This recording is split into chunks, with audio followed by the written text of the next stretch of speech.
é o saldão do Tarcísio. Tarcísio de Freitas, governador de São Paulo, mal assumiu, já está querendo passar a boiada sobre os serviços públicos do Estado. A cada semana ele anuncia uma privatização, uma venda de uma empresa pública diferente. A bola da vez agora é a EMAI, empresa de água e energia do Estado, que ele quer fazer como um balão de ensaio para a cereja do bolo, que é a Sabesp. Agora, o que está em jogo nesses anúncios todos? O que está por trás dessa ideia de que privatização resolve tudo? E quais os efeitos dessas privatizações, se ocorrerem, para a população que precisa dos serviços públicos? Esse vai ser o tema de hoje do nosso Café com Bolos. E aí, tem tempo para um cafezinho? Para fazer um bom café, meu bem. O Bolsonaro perdeu a eleição no ano passado, mas a política econômica do bolsonarismo encontrou um refúgio aqui no estado de São Paulo com Tarcísio de Freitas. Eu não sei se vocês lembram do Paulo Guedes, que queria até privatizar a ilha. Então, o caso do Brasil é um caso clássico de má gestão. Tem trilhões de ativos mal usados. Por exemplo, tem um grupo de fora que quer comprar uma praia numa região importante do Brasil, quer pagar $1 bilhão. Aí você chega lá e pergunta, vem cá, vamos fazer o leilão dessa praia? Não, não pode. Por quê? Isso é da Marinha. Você fala assim, mas e quanto é que a gente recebe por isso aí? A gente pinta lá o quartel deles, lá uma vez por ano a gente pinta. Bom, como é que pode um negócio desse? É muito mal gerido o troço. Não é de ninguém. Quando é do governo, não é de ninguém. Esse é o nível da turma. E o Tarcísio quer garantir esse script como representante do bolsonarismo em São Paulo e ser o homem das privatizações. O foco dele agora é a água, envolvendo a EMAI e a Sabesp. Mas a própria imprensa já está falando de uma lista mais extensa de empresas ou de serviços que o governo de São Paulo quer privatizar, terceirizar, conceder. Vamos ver aqui, ó. A manutenção das escolas estaduais, a estrada de ferro Campos do Jordão, as linhas da CPTM 10, 11, 12, 13 e 14, os serviços públicos de loterias, as balsas e travessias litorâneas e os novos lotes de rodovias estaduais. Bom, na prática, apesar de todo esse discurso, que vendem, bom, o público é ineficiente, tudo que é público não presta, o privado é lindo e maravilhoso, o privado não tem corrupção, quer dizer, as americanas e o Lehman que o digam. Mas essa lógica tem um efeito muito mais perverso, porque, em geral, a conta das privatizações recai sobre o povo, muitas vezes com piora de serviço e aumento das tarifas. Eu acho importante esse debate, porque essa ideia, essa ideologia neoliberal, começa ali, fim dos anos 70, Thatcher, Reagan, privatiza tudo, privatiza tudo. Pega o Reino Unido.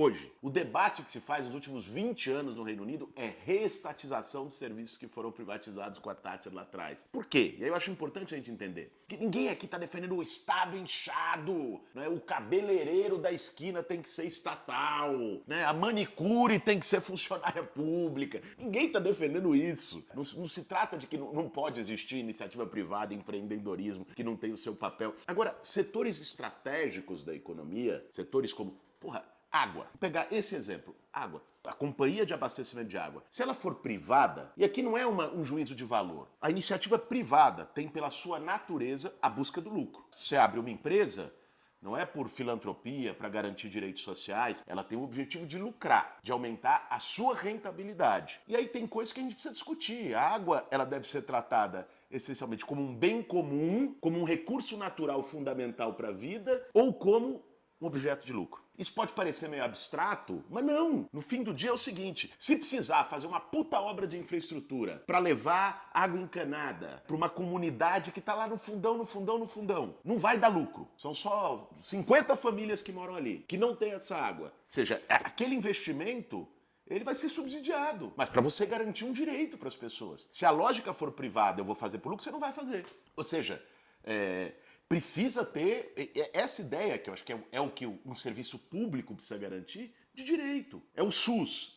Né? Qual é a diferença? Por que é tão essencial o SUS? Por que não vem ali? Privatiza o SUS. Imagine se o serviço de saúde no Brasil fosse todo privado. Não existisse o SUS. O quanto não teria sido pior na pandemia? Olha os Estados Unidos, o país capitalista mais rico, mais avançado do planeta, que não tem um SUS. Foi o país que mais morreu gente na pandemia, justamente por isso. Então é uma fronteira que a gente tem que estabelecer, sabe? Essa lógica do privatiza tudo com um discurso de que é muito mais eficiente, não sei o que, não sei o que. Não é por aí. E também parte de uma mentira que o setor privado é necessariamente limpinho. Tem corrupção no setor público e tem corrupção no setor privado. Aliás, muitas vezes elas estão interligadas. Eu acho que a gente precisa botar a bola no chão. Bom, vamos ver o exemplo da Sabesp. No final de fevereiro, o Tarcísio autorizou o início de estudos para a privatização da Sabesp e da EMAI aqui no estado de São Paulo. E mais do que isso, diz que pretende concluir a privatização da principal companhia de saneamento da América Latina, a Sabesp, até o início de 2024. E colocou como um modelo de referência a privatização da Eletrobras, da qual ele também se envolveu como parte do ministério do governo Bolsonaro. Logo ela, a privatização da Eletrobras. Nesse caso, o TCU avaliou a venda da Eletrobras como sendo feita a preço de banana, em que a União teria sido lesada em cerca de 80 bilhões de reais. Isso sem entrar na questão da ameaça à soberania hídrica e energética do Brasil, já que alguns dos acionistas compradores são estrangeiros. É esse o modelo que o Tarcísio tem na cabeça quando ele fala em privatizar a Sabesp, uma companhia que atende 27 milhões de pessoas no estado mais populoso do Brasil. E tem mais. Muitas vezes o argumento que aparece é que as companhias públicas são deficitárias, geram prejuízo. O lucro da Sabesp no ano passado foi de 2 bilhões e 500 milhões de reais. A Sabesp, inclusive, já tem capital aberto na Bolsa de Valores, distribui os seus dividendos, só que o controle é público. Por isso, muitas entidades especialistas do setor têm alertado sobre os riscos da venda da Sabesp. E, aliás, sobre o risco de se criar uma percepção pública totalmente negativa da empresa para gerar um clamor pela privatização. A gente já viu isso acontecer várias vezes. Você precariza, sucateia o serviço, gera um sentimento das pessoas de que aquilo não serve, aquilo tá uma porcaria, vende logo. É o famoso jeitinho de você criar dificuldade para depois entregar, vender a facilidade. E tem mais. Uma pesquisa feita pelo Datafolha mostrou que a enorme maioria da população brasileira, 67% das pessoas, são contra a privatização dos serviços essenciais, apesar de todo dia isso ser martelado pelos formadores de opinião da mídia brasileira.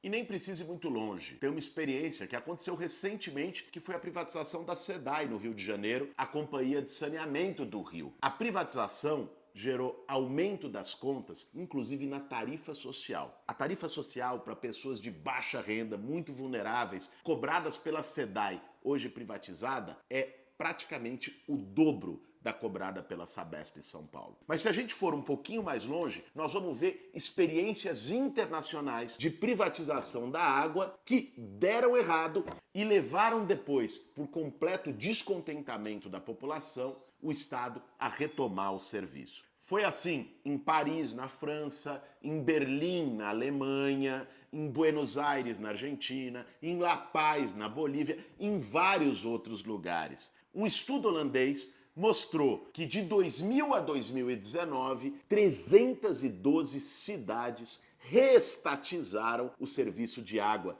e esgoto que tinha sido privatizado. E, sobretudo, esse debate de água, energia e outros bens essenciais, quer dizer, querer privatizar isso aqui no Brasil está na contramão do debate que está sendo feito no mundo hoje. E aí é uma relação de promiscuidade, muitas vezes, entre o público e o privado. Pega agora, aqui na capital, São Paulo, privatizou o serviço funerário.